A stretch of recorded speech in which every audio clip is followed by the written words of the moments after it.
మాటలు అందరూ చెప్తారు, కానీ మీరు మాటలు చెప్పినవన్నీ కూడా చేతల్లో చేసి చూపించేటువంటి ఆ నమ్మకం మీకు ఉన్నప్పుడే ఆ మాటలు చెప్పండి. లేకపోతే నవ్వుతున్నారు ప్రజలందరూ కూడా. ఈ రోజున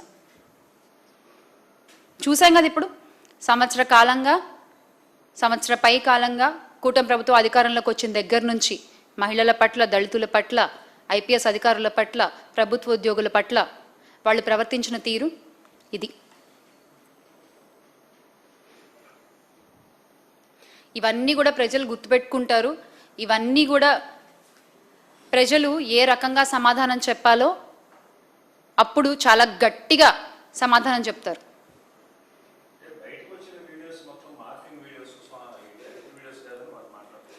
ఇవాళ రేపు ఒక వరం ఏమిటంటే ఏది వచ్చేసినా అది మార్ఫింగ్ అని చెప్పేయచ్చు, ఏది వెన్నా మాట్లాడేయచ్చు. తర్వాత అయ్యో అది ఏఐ అండి, మాకేం సంబంధం లేదు అని చెప్తున్నారు.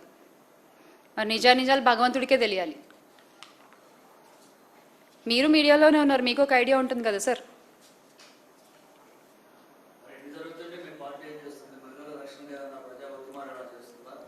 ఎక్కడ మహిళలకు అన్యాయం జరిగినా అక్కడ మా మహిళా నేతలు వెళ్ళి మాట్లాడుతున్నాము, వాడిని ప్రశ్నిస్తున్నాము. అది మచిలీపట్నం కావచ్చు, రాజమండ్రి కావచ్చు, పాయకరావుపేట కావచ్చు, వైజాగ్లో కావచ్చు, రాప్తాడులో కావచ్చు, ఎక్కడైనా ప్రతి చోట మొన్నటికి మొన్న ఒక ఆడ మనిషిని చెట్టు కట్టేసి కొడుతుంటే తన కన్న బిడ్డ ముందు వైఎస్ఆర్ కాంగ్రెస్ పార్టీ కదా గొంతెద్దాన్ని ప్రశ్నించింది. ఆ తర్వాత కదా ఆమెకు న్యాయం జరిగింది కుప్పంలో.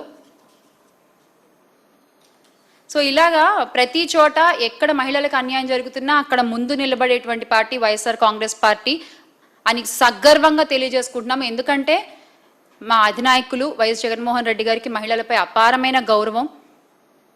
ప్రతి మహిళని కూడా సొంత చెల్లిలా చూసేటువంటి విశాల హృదయం అయింది. కాబట్టి రాష్ట్రంలో ఏ ఆడపిల్లకు అన్యాయం జరిగినా కూడా ముందుండి ప్రశ్నించేటువంటి పార్టీ వైఎస్ఆర్ కాంగ్రెస్ పార్టీ. ప్రశ్నించే పేపర్ సాక్షి, కవర్ చేసేటువంటి ఛానల్ సాక్షి మీడియా. ఇది అందరికీ తెలిసిన విషయమే. అవును, ఆయన ఎక్కడున్నారు అసలు? నిజమే, నేను మొన్న కూడా అన్నాను, ఈయన అసలు కనబడట్లేదు, ఏమైపోయారు ఈయన? ఇన్ని జరుగుతున్నా కూడా ఒక్కదానికి కూడా మాట్లాడరు. ఆయన సొంత నియోజకవర్గంలో జరిగితే మాట్లాడరు. ఆయన పక్కన కాకినాడ జిల్లాలో మొన్న డాక్టర్ పైన నర్సింగ్ కోర్స్ చదివేటువంటి వాళ్ళ మీద గవర్నమెంట్ హాస్పిటల్లో అంత ఇష్యూ జరిగితే అప్పుడు కూడా ఆయన వచ్చి మాట్లాడలేదు. ఒక్క విషయంలో ఆయన స్పందించరు. ఆయన ఏం చేస్తున్నట్టు? సార్, ఉప ముఖ్యమంత్రి పవన్ కళ్యాణ్ గారు, where are you?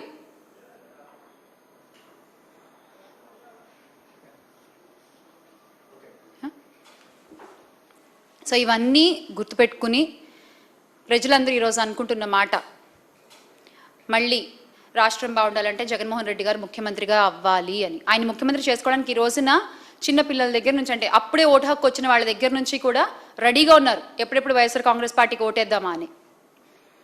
So make Andhra great again with Jagan అన్న. జోహార్ వైఎస్ఆర్, జై జగన్.